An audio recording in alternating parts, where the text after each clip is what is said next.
It is top 10 time. My number 10 best movie on the year, Crazy Stupid Love.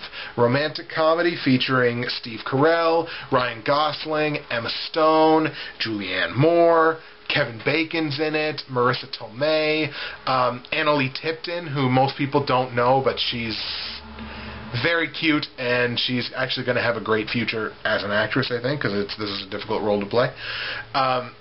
It's basically the story of Steve Carell and Julianne Moore are married, and their marriage falls apart, and Steve Carell is trying to be a single guy, and he meets Ryan Gosling, who is this, like, uber super stud. He is anyway. But, and Ryan Gosling is trying to teach him sort of how to be a single guy again, while in the meantime, Gosling ends up falling for Emma Stone, who later finds out is Steve Carell and Julianne Moore's daughter, and hilarity ensues. And it actually was. It was a really, really funny movie, and it was funny. It was heartfelt, and the story. It's one of these ones that's really character driven. It comes off so great, and it had excellent.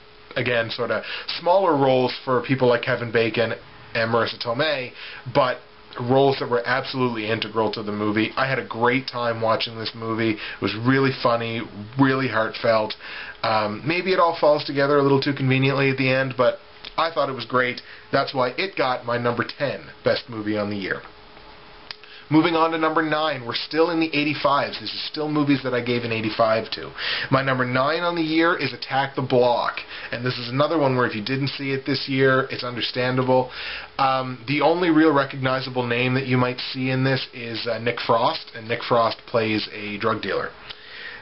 Nick Frost, of course, from the Shaun of the Dead and Hot Fuzz fame. It's a British film. It's a British monster drama or monster comedy, and this is just the way this movie feels. This is British filmmaking at its absolute best. It feels really realistic. It feels like it's something that people just people actually filmed. That it felt like it actually happened. Attack the Block is a story of a group of British teenagers. Pretty well a pack of soccer hooligans, who come across an alien, and basically what it evolves into this sort of alien survival movie, monster movie, whatever you want to call it.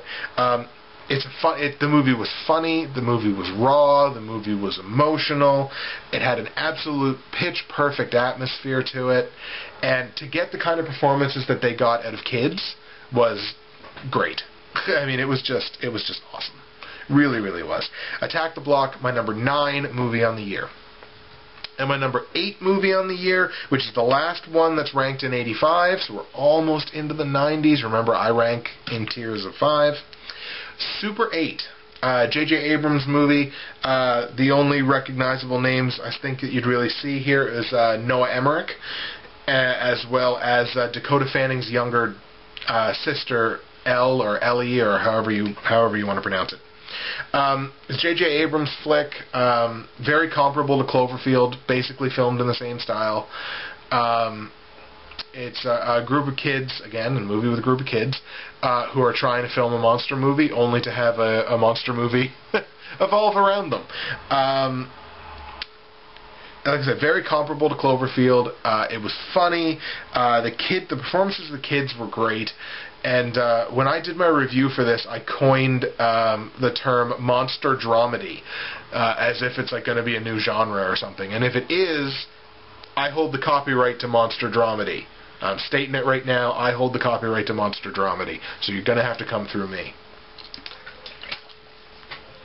It was just an excellent movie. Ended up being really heartfelt, and it was really well done all around. Super 8, my number 8 movie on the year. We're into the top 7. Get hyped. Number 7 movie on the year. We're now into movies that I ranked a 90. Harry Potter 7 Part 2. The Harry Potter series is over, And this movie in particular really, for me, was the pinnacle of the series, both in terms of story and in terms of quality of the movie. I'll come right out and say it. I was not a Harry Potter fan. I'm a Lord of the Rings fan. So, you know, when that whole Harry Potter versus Lord of the Rings thing was coming out, of course I had to pick my side and I had my allegiance. That being said, my friend Samantha Lawrence, call it to Samantha, forced me into watching, I think it was the fourth one? Was it maybe Goblet of Fire, Order of the Phoenix? Something like that. I can't remember which one the fourth one was. But she forced me to go with her boyfriend at the time, her and her boyfriend at the time, and I ended up really liking the movie, and I was like, okay, let's go see the next one. Ended up liking that one even more. I was like, all right, let's go see the next one. And, you know, so on down the line until now, I'm a Harry Potter fan. Now I've seen all the movies, and I'm a big fan. And like I say, having seen all the movies, still haven't read all the books. I've read the first one, The Philosopher's Stone. But now, having seen all the movies, I can say without a doubt that this one was the best one in the series. Absolutely. I really liked seeing more about Snape's backstory. First of all, I love Alan Rickman, but I loved seeing more of sort of Snape's backstory and why Snape was acted the way that he did. I will say the epilogue to it at the end was really wonky. It had people laughing because, like, you try to show these characters that like as like they've aged and they've grown up a bit, and people were laughing at it. So I felt kind of bad. I really did. About the epilogue, but the epilogue doesn't take away from the movie whatsoever. Harry Potter 7 Part 2, from a converted Harry Potter fan, number 7 movie on the year. My number 6 movie on the year was the American remake of The Girl with the Dragon Tattoo. This starred Daniel Craig as the main character, Mikael Blomkvist, and starred Rooney Mara as Lisbeth Sandler, something like that. Salander. Haha, Salander. There you go. Just phenomenal. It was as good. It was every bit as good as the original Swedish movie that came out in 2009. And as a matter of fact, I'll say to it too, it stuck. I've read the book. Having read the book and knowing what the book's storyline is, this one actually stuck a little bit closer to the book storyline than even the Swedish movie did. So I was so happy to see that. And even just saying like it was no better than the Swedish original, but it was no worse, is a real achievement. Because how many times have we seen European movies get American remakes, and they just suck? But this one was great. Rooney Mara was phenomenal as Lisbeth. Had a really, really great soundtrack, which was set up by Trent Reznor, who, if you don't remember Trent Reznor, he did the soundtrack to The Social Network last year. And I believe won the Oscar for that, did he not? I have to look that up now. And like I say, just the fact that it sticks even closer to the original source material than the Swedish movie did, I give it major props for that. Daniel Craig was great as Mikael Blomkvist. There was nothing about this movie that I would change. The Girl with the Dragon Tattoo, my number 6 best movie on the year. It is top 5 time get hyped, people. Number 5 best movie on the year, Midnight in Paris. And I've already sung this movie's praises, but I'm going to sing them a little bit more. Owen Wilson, Rachel McAdams, Marion Cotillard, Adrian Brody, Kathy Banks. A great cast. Great performances from every single person. The direction is phenomenal. The music is great. The Parisian backdrop is just beautiful. It's a great story. Owen Wilson basically playing Woody Allen. Tyler had a great line in his review where he said, it's a movie by an artist who's in love with art. And I think that's a great way to characterize it, actually. Had this great 70s feel to it. An excellent flow. the movie was great. If you haven't seen it yet, I think it's coming out on DVD fairly soon. You really need to see Midnight in Paris. It's in English mostly, so you don't have to worry about, I don't like reading my movies. I hate when people say that. Anyways, Midnight in Paris, my number 5 best movie on the year. Number 4 best movie on the year, and here's where more people are going to click off the video, Sucker Punch. Sucker Punch! Alright. Abby Cornish, Emily Browning, and Vanessa Hudgens. Don't worry, it gets better. The movie is just overwhelmingly stylish. It's so beautiful, and it's done in... It takes risks in its style. It's, you know, you're talking about Nazi cyborgs and samurais with Gatling guns, and it's a movie that takes so many risks and has so many homages to different things. And it's a movie that's got a great story to it. I don't understand why people are hating the story so much. It's like, yes, it's got dazzling visuals. The style is phenomenal. But it's actually got a really dark story behind it. And it's also got a great soundtrack. The music fits the movie absolutely perfectly. If you don't know, Sucker Punch is the story of... a girl who's institutionalized by her stepfather who attempts to rape her, and she assaults him for it, so she's institutionalized, and as a way of coping with the fact that she's in this institution before she's lobotomized, I think, she sort of goes into this other world where she's not really institutionalized, she's like basically sold as a prostitute, but then when she's in this other world, she then even goes in even deeper. She goes into a world inside of this world that she's already created. So she's in this third different world, and it's just, sometimes it's hard to follow, but I thought the movie was phenomenal. I loved it. I loved every little bit of it. Sucker Punch, my number 4 movie on the year. Top 3. My number 3 best movie on the year was Drive. Ryan Gosling and Ron Perlman in Nicholas Winding Refn's homage to a lot of things, but it had this great 80s feel to it. It had the music of an 80s movie, felt like an 80s movie, looked like an 80s movie, and I was digging it from the very first frame.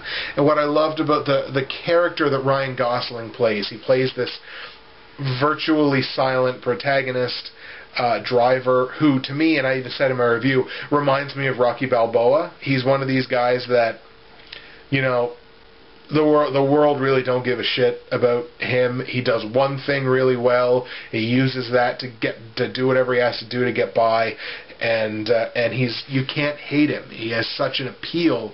And with Driver, even though he's not saying anything, you still get that appeal. The movie's just a complete triumph of ambiance. Every conceivable aspect of the ambiance of the movie is done perfectly. It's just great.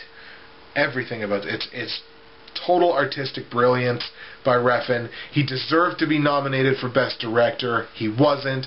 A total travesty. Total travesty that this movie wasn't nominated for Best Picture. Total travesty. Drive got screwed by the Oscars, but it's not going to get screwed by me. Number 3 best movie on the year. My number 2 best movie on the year, 50-50. Joseph Gordon-Levitt. Oh, by the way, we're into movies now ranked 95. So 50-50, Joseph Gordon-Levitt, Seth Rogen, and Anna Kendrick. Joseph Gordon-Levitt plays a guy that gets diagnosed with cancer. He's got cancerous growth in, I believe it's on his spine, in his back. And he's given but a 50-50 chance to get through it. And it's one of these ones where it's a drama and it's a comedy, so it's one of these dramedies, but the mix is so perfect. It's a movie that's aware enough to know that a dramedy needs drama and needs comedy and needs those two to work off of and complement each other. The stuff that's dramatic is very dramatic, and it needs the comedic elements to kind of lighten it up a little bit. At the same time, the comedic stuff is very funny, but it understands that it needs the dramatic stuff too to keep it from, bring it back down to earth. It's one of these movies that Everything it tries to do, it's perfect. It's a wholly exceptional movie. Absolutely phenomenal. It's the only thing Joseph Gordon-Levitt did this year, but I still nominated him as one of my top 3 best actors on the year, strictly based off of the performance that he gives in 50/50, which is my number 2 movie of the year. And here it is, the number 1 best, phenomenal, fantastic, greatest movie on the year, Hobo with a Shotgun, and I don't have any viewers left anymore. Hobo with a Shotgun, Rutger Hauer and Molly Dunsworth, a movie that was filmed in Halifax, Nova Scotia. It is the single most batshit insane movie I've ever seen. And if you don't remember Hobo with a Shotgun, it was one of those grindhouse trailers, sort of the same as the Machete that had Danny Trejo in it. It was one of those trailers on Grindhouse that they then took and turned it into a movie. And just, wow. Like, it is, again, the single most batshit insane movie I've ever seen.